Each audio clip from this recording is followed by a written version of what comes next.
Hey Samuel. Today I've got a special. This is a humdinger of a story. You're going to like this one. I was in Kenya in East Africa, traveling with a friend, and we went to a place called Ngorongoro Crater.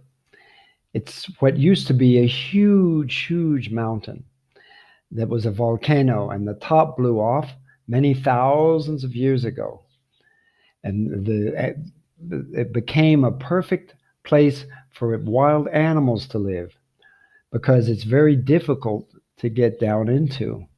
And so it's like a zoo, but without any cages.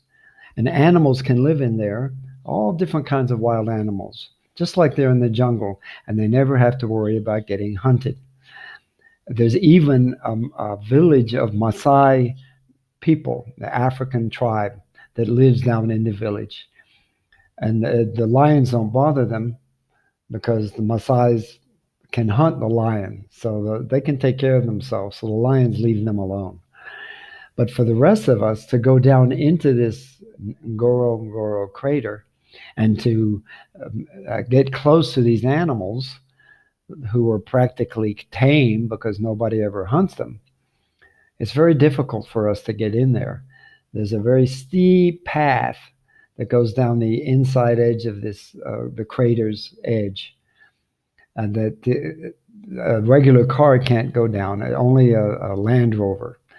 So the only way that we could get down in and see these animals was to rent a seat in the Land Rover and go down and see them. So we did that, and it was an amazing place.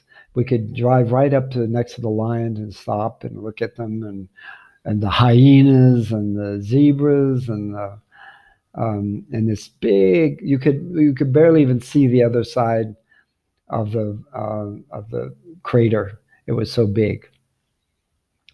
So after driving around and looking at the animals, my friend and I went back and we set up a tent on the side of this crater, the edge of this crater, which was maybe about 50 feet wide or something, with a little road going on it. And we found a nice spot with a lot of trees and a good view of the crater, and we set up our little tent. And after eating a little bit of dinner around a little campfire, we decided to set up and go to sleep because it was dark by then. Well, I've done a lot of camping in my life. I know a lot about camping, but I'm not very good at choosing a place to set up a tent, because once we had settled down and were trying to get some sleep, we got invaded by ants. And African ants are very different from what you see out on the sidewalk or in your front yard. These ants had little pinchers. These are army ants, and they pinch you and really hard, really hurt. And apparently, without realizing it, we had put the tent up exactly on this path that they used to get through, or it was a colony or something. So anyway, all night long, we were fighting off ants who were getting in our tent and getting in our clothes and everywhere. And obviously, we couldn't sleep because they never stopped biting us all night long. So by the time dawn came around, we were just exhausted, and we didn't know how we were going to make it back to Nairobi. Um, and as we were packing up and looked like we were half dead, our car stopped at a road, which is right outside the clearing where we had the tent. And a young man got out of the car. He was wearing a white shirt. He's very polite, well spoken. And he said, "Excuse me, are you folks okay?" And I tried not to cry as I explained the way our night had gone. And he said, "Oh, I'm so sorry to hear that." He said, I'm the manager of the hotel, just a couple of hundred yards down the edge here. And if you would like to be my guest, you can come and use my room today, because I don't have any, I'm not full. So wow, this is fantastic. So he gave us a ride. We got into his hotel, and it was like a village in England. It had been set up for British tourists, created for British tourists. So everything from the driveway in front to the nice door to the living room where it was a very discreet receptionist waiting to check us in, and all the chintz furniture and the cloth furniture around this living room. It was like just like we were back in England.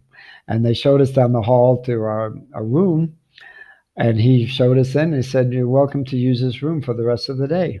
We don't have anybody coming in tonight, so use it as you like."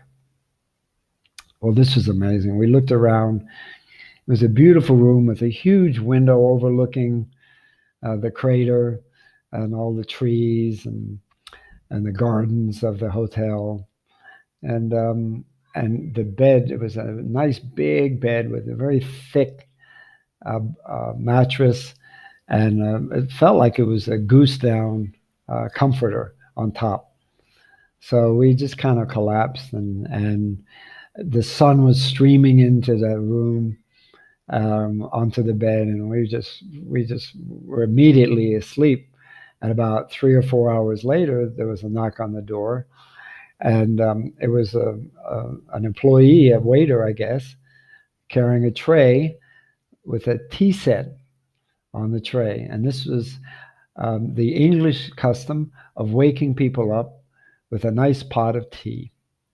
And so that was the best pot of tea. Oh my gosh, it tasted so great and so relaxing to sit there and enjoy it, and especially after the night before.